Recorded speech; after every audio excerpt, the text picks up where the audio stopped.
There'll be brighter days ahead, but right now we are missing them tremendously. First responders from across Idaho giving the gift of time as North Idaho firefighters grieve the loss of their fallen brothers. We finally got a break from the heat today, but for how long? Our weather pattern has all the answers in your full forecast. Plus, the man accused of lighting multiple fires across Spokane's downtown in court today. Why this isn't the first time he's facing similar charges.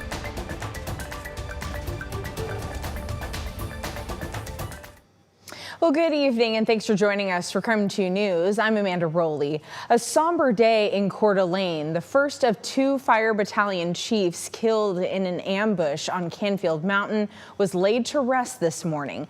Today, the community came together to honor Coeur d'Alene Fire Battalion Chief John Morrison Jr. He served in the department for more than 28 years. Morrison held many roles throughout his career. He was 52 years old. And as North Idaho firefighters grieve the loss of both battalion chiefs, other Idaho first responders from across the state are filling in for the emergency call responders. KREM 2's Connor McAvoy shows us how firefighters who knew both men are remembering them. It's all smiles and hugs at the Kootenai County Fire and Rescue Headquarters. Firefighters coming together to help mourn the loss of North Idaho Battalion Chiefs John Morrison Jr. and Frank Harwood. Both men were murdered in what investigators say was a targeted ambush on Canfield Mountain. Their legacy remembered by Deputy Chief of Operations at Kootenai County Rescue, Pete Hawley. Both friends of mine on a personal level, but they're also colleagues and fantastic firemen. Their loss, Hawley says, while still fresh on firefighters' minds, is bringing in support from other first responders from across the state. Today and into tomorrow, their job is to fill the role of Kootenai County firefighters to allow colleagues of both men to grieve. This is unprecedented. We have teams here to help support us that have been doing these types of events, unfortunately. Roughly 70 first responders from 16 different agencies traveled to Kootenai County from Boise, Caldwell, and Meridian, just to name a few.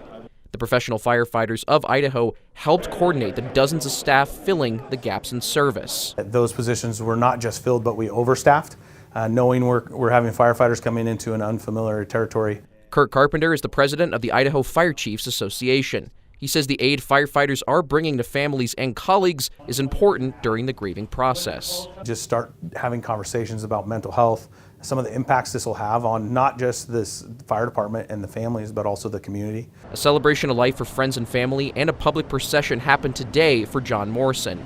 Another for Frank Harwood will be held tomorrow at the same procession line. All the while, firefighters like Hawley are thankful for the time off duty to remember their friends. There'll be brighter days ahead, but right now we are missing them tremendously. Connor McAvoy, KREM 2 News. And new level 3 go now evacuations have been called in for a growing wildfire in Lincoln County near Carp Lake. It's called the Western Pines Fire. So far, DNR says 3 cabins have burned and that a human started the fire. DNR says it started yesterday afternoon. Since then, the fire has burned about 4,000 acres. Now take a look at your screen. This is the latest evacuation map for the Western Pines Fire. They say the Lincoln County Sheriff's Office says people who live in Green Canyon, Mill Canyon, Harker Canyon, Far Road, Angel Spring Road must leave immediately. The Lincoln people to stay out of the area as crews attempt to create a fire line. The county fairgrounds are open for evacuations. The fire is still under investigation. And firefighters are also battling the Hope Fire in Stevens County. That fire has burned more than 6,000 acres near Northport and is 0% contained. There are currently level 3 and level 2 evacuations in place. Stevens County says they will be reviewing those evacuation orders today. And all the smoke from both of these fires is settling into the area. Meteorologist Cody Proctor is in the Weather Center with just how long it's expected to hang around. Well, today we saw some cooler temperatures outside compared to what we saw earlier this week. Our high today only topped out at about 82 degrees. Our average for this time of year is 83. And certainly we were not near that record of 104 that was set just last year. So a big difference compared to what we had earlier this week. A beautiful look over Lake Coeur d'Alene from earlier today. It was gorgeous outside. We had some clouds here and there and some breezier winds, or less breezy winds, excuse me. It looks like though we picked up a little activity throughout parts of the Panhandle. So it looks like a few places did pick up some raindrops here and there, but for the most part, we've been relatively dry. Our satellite radar showing that change in our weather pattern as that trough moves out of our region. We're looking at a ridge of high pressure moving into the northwest, and what that looks to do could be bringing us some haze as we head into tomorrow. So just be aware of that. For the most part, our air quality has been decent for the last few hours, but tomorrow we could be seeing that haze move back in.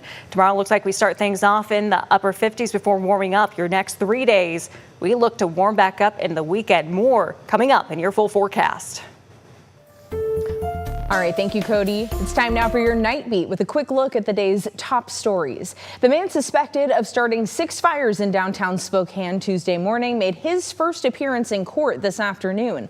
Police arrested Chad Horn in Liberty Lake last night. He's charged with 6 counts of second-degree arson. This follows a string of fires downtown from Kendall Yards all the way east to 3rd Avenue.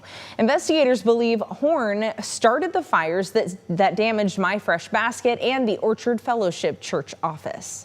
The affidavit outlines at least 6 separate fires, or at least 6 that were admitted to by Mr. Horn in the affidavit. These fires greatly impacted public safety, especially being at the heart of downtown Spokane. This also additionally hindered and diverted emergency services in a time where natural fires are prevalent, let alone intentional ones as well. Horn was convicted of reckless burning for starting a string of fires in downtown Spokane last year as well. The judge found probable cause in this week's case and set Horn's bond at $500,000. And over the course of a 36-hour period, Spokane firefighters responded to 15 suspicious fires across the city. The fire department put out a statement and a timeline of those fires tonight. First, there were fires in downtown Spokane Tuesday morning, followed by a brush fire along the Centennial Trail and West Elliott Drive. Then an overnight fire on Wednesday, threatening homes near Ash and Euclid, and another fire around 9 a.m. at Peoples Park.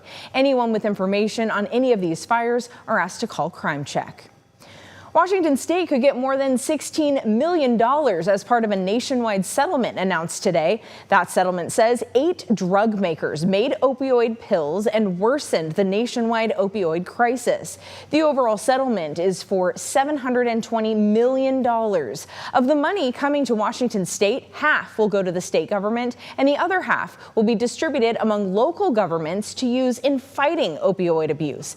The final amount will be determined by the number of eligible Washington counties and cities that join the settlement. And that's it for your Night Beat. For more on any of these stories, just head to our website, KREM.com. Now don't go to bed just yet. Spokane City Council is searching for its newest member. But first, the North Idaho community gathers to honor the life of Battalion Chief John Morrison Jr. We take you to the procession in just 90 seconds.